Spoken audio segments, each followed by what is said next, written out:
Beep song உலா வரும் வதந்திகள்.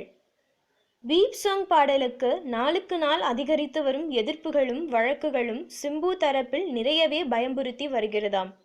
அதனால் அந்த எதிர்ப்புகளை சமாளிக்கும் விதத்தில் பல்வேறு தரப்பில் சில பல வேலைகளை செய்து வருவதாக தகவல்கள் வெளியாகியுள்ளது.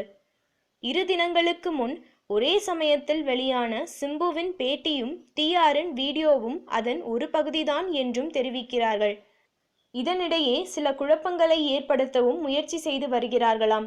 அதன் வெளிப்பாடுதான் சிம்பு அளித்த தொலைபேசி உரையாடலில் தனுஷ் நடித்து வெளிவந்த அடிடா அவள உதடா அவள என்று குறிப்பிட்டதும் டிஆர் அவருடைய பேட்டியில் கூடா நட்பு விஷக்கிருமி என குறிப்பிட்டதற்கு காரணம் என்கிறார்கள்.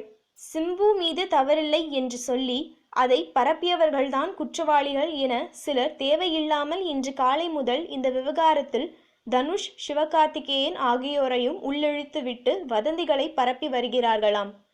வாட்ஸ்ஆப்பிலும் அப்படி ஒரு செய்தியை பரப்பி வருகிறார்கள் என தெரிகிறது. அனிருத் விளையாட்டாக இந்த பாட்டை சிவகார்த்திகேயனிடம் ஷேர் செய்தாராம். அப்படியே தனுஷிடமும் ஷேர் செய்தாராம். அவர்கள்தான் அவர்களது நண்பர்களுக்கு இதை ஷேர் செய்து வெளிவர வைத்தார்கள் என பரவ வைத்து வருகிறார்கள் என பரபரப்பு ஏற்பட்டுள்ளது.